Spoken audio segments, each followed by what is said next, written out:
It is older than man's quest for fire. It is his quest for food. But man has come a long way since nearly all of his time was spent in the pursuit of dinner. Fire, the wheel, domestication of animals, and finally the spread of civilization. From all of this, agriculture. Centuries later, adventurous Europeans reached out and settled a new world, bringing their crops and their animals with them.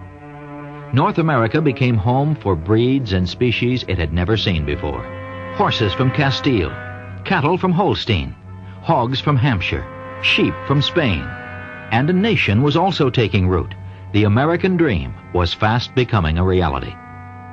In America's unspoiled acres, crops and livestock flourished. Soon we found a hungry market for our cattle and swine. In Europe, we thought there was no limit to our dreams.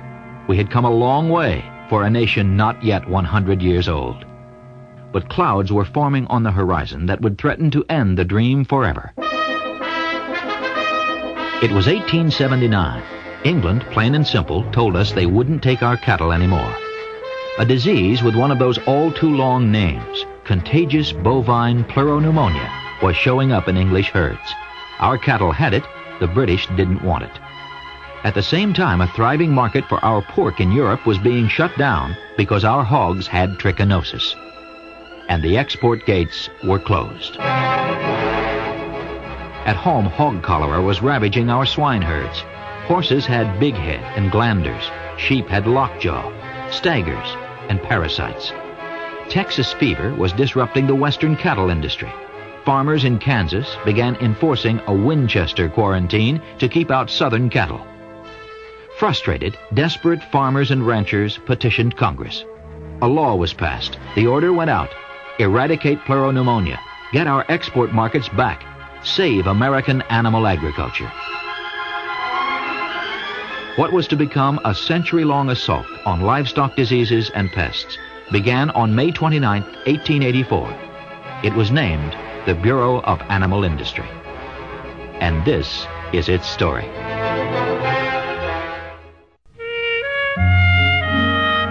The BAI's first director was Dr. Daniel Salmon, an energetic, progressive veterinarian who had studied in Europe. Salmonella would be named for him. Salmon told Congress he would need authority, manpower, and money.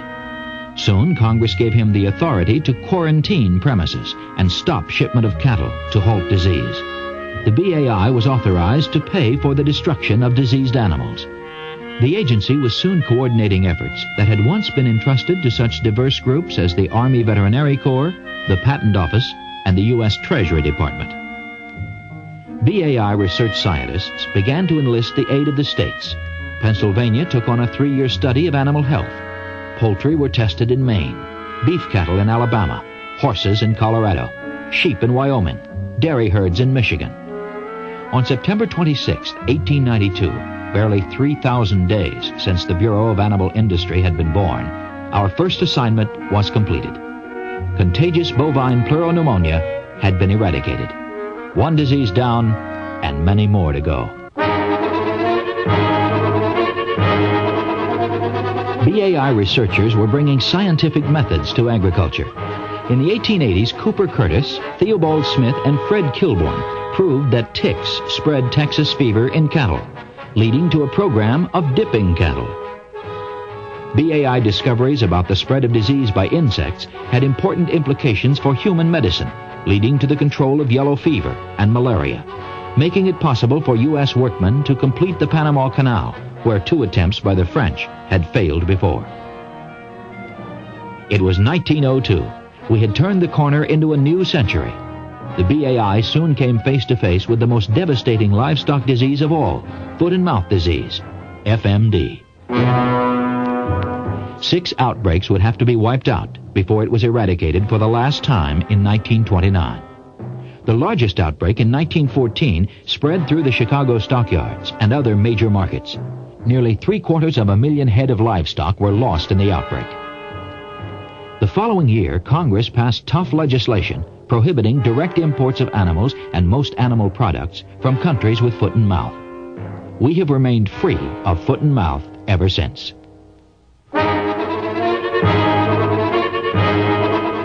In In 1903, BAI researcher Marion Dorset isolated the virus that caused hog cholera, leading to the development of a serum 3 years later. The reckless production of this serum and other vaccines, often by fly-by-night companies, brought a cry for regulation of such products. The Virus Serum Toxin Act of 1913 was the result, requiring all products used on livestock and pets be safe and effective.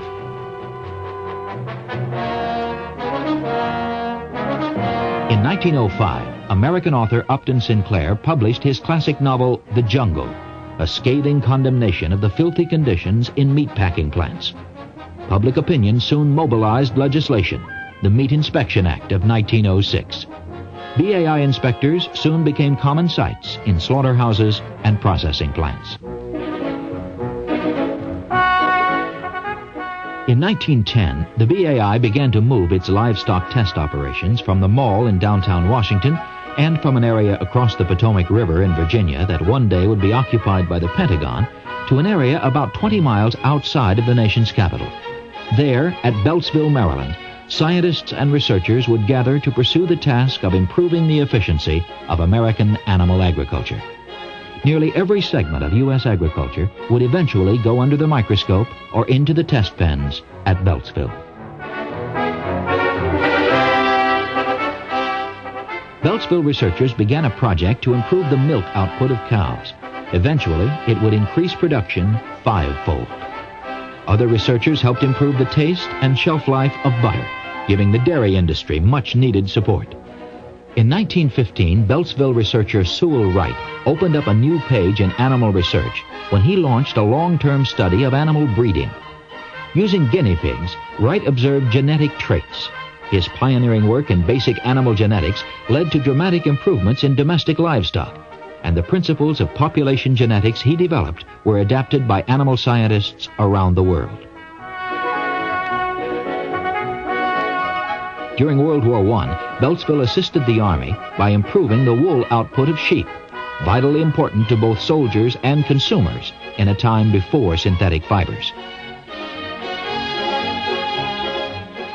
The familiar sight of the hunchback at the turn of the century was the result of cattle tuberculosis spreading to humans through infected milk. In 1917, cattle TB was added to the list of diseases targeted for eradication.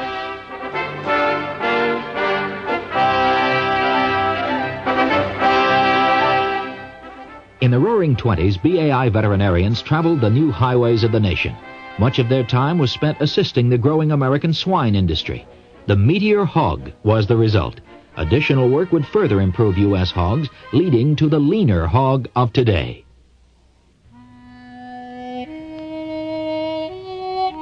In the mid-1930s, farmers and ranchers were singing the Depression Blues. And then the Dust Bowl came. Using the drought as a catalyst, the BAI worked with farmers and ranchers to reduce their herds and minimize the incidence of brucellosis, a cattle disease that can also affect humans. In the mid-30s, grocery stores told the USDA that a new type of turkey was needed. At the time, the average bird weighed far too much for a single family meal. A decade later, the first Beltsville turkeys began showing up at stores. The new birds were much smaller, with a high percentage of breast meat. American housewives had another menu choice. The year was 1946. The war was over. But soon something would happen that would put the BAI back on a wartime footing. After months of faulty diagnosis, Mexico finally realized that foot and mouth disease was out of control among its livestock population. The border with Mexico was immediately sealed. BAI veterinarians and scientists rushed to Mexico to help. FMD was spreading at the rate of 500 square miles per day. Final eradication was announced in 1954. In the 1950s, Americans were building fallout shelters. The Cold War was heating up, and every science fiction movie pondered a future dominated by the reckless use of atomic energy.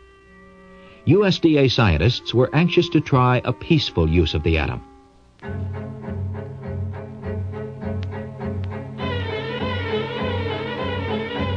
Taking a concept first proposed by Dr. E.F. Nippling back in the 30s, USDA scientists set to work to rid the U.S. cattle industry of screwworm flies, which had caused losses in the South and Southwest, and human suffering as well. Knipling's idea was to raise millions of more flies, but then sterilize them and release them to mate with native females, breeding themselves out of existence. At the peak of the effort, 200 million sterile flies a week were being produced at an abandoned Air Force base at Mission, Texas, and released by air. By the 1970s, we would begin cooperating with Mexico to drive the fly further and further south. A factory the size of 3 football fields would be built in Mexico, capable of raising 500 million flies a week. At one time in this country, there were more than 100,000 cases a year. By 1982, there would be none. In the summer of 1952, USDA employees started heading for a tiny island off the tip of Long Island, New York. There, on Plum Island, a special disease lab was built to permit the testing of contagious foreign livestock diseases, in total isolation.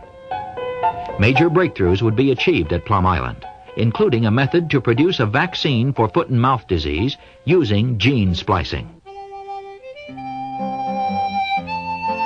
The campaign to eradicate brucellosis in cattle gained new momentum in the 1950s with more funding. By the 1970s, the program would get an additional shot in the arm when an independent blue ribbon panel would publish its findings that brucellosis eradication was a legitimate, attainable goal, and that the tools for eradication were available. By the 1950s, the American poultry industry had grown by leaps and bounds.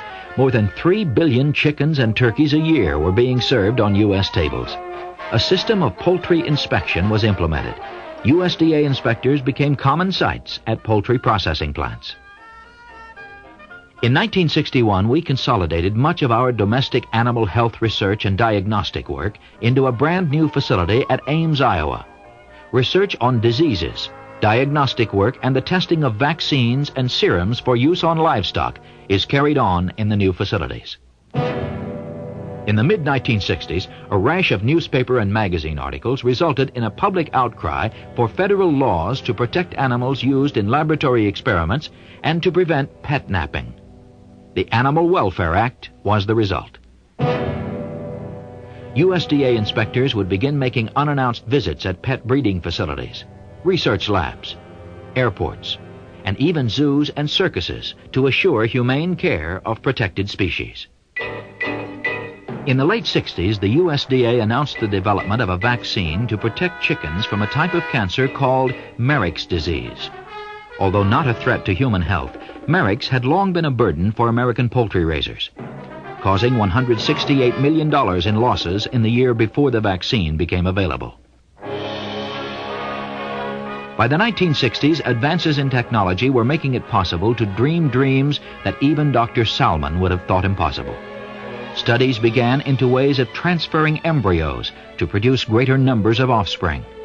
The possibility of predetermining the sex of livestock became a reality. Meat inspection scientists tackled the problem of chemical residues in meats. In 1979, following the urging of U.S. livestock breeders anxious to import new breeding stock from countries infected with foot and mouth disease, the USDA opened a special maximum security quarantine station on an offshore island near Key West, where animals are quarantined and undergo intensive testing for foot and mouth disease and a host of other foreign livestock diseases and pests. Imports from less threatening areas had been handled over the years at Clifton, New Jersey, from 1903 to 1980, and since 1980 at a new facility an hour north of New York City at Newburgh, New York. The USDA also maintains import stations at Honolulu and Miami. On January 31, 1978, the U.S. would be declared hog cholera free, perhaps the most significant achievement in nearly a century of battling animal diseases. We learned a lot from that campaign, including the effectiveness of using task forces to combat diseases. In 1971, this approach was used successfully when a type of horse sleeping sickness was spread by mosquitoes in Texas. With the help of the Air Force, 13.5 million acres were sprayed for Venezuelan equine encephalitis. Nearly 3 million horses were vaccinated in 19 states. Later in 1971, a foreign poultry disease raced through California. Eradication of exotic Newcastle disease took 2.5 years. More than 12 million laying hens were lost. Today, 5 strategically located teams of experts are ready to travel on a moment's notice to set up new task force headquarters if any foreign animal disease should enter the U.S. Their activities would be coordinated from a special USDA command center just outside of Washington, D.C. 30,000 years ago, man spent most of his day in the quest for food. Today, our search is for a parking spot at the supermarket. A century ago, few nations wanted our animal exports. Today, we have the healthiest livestock in the world. There will be other threats to livestock.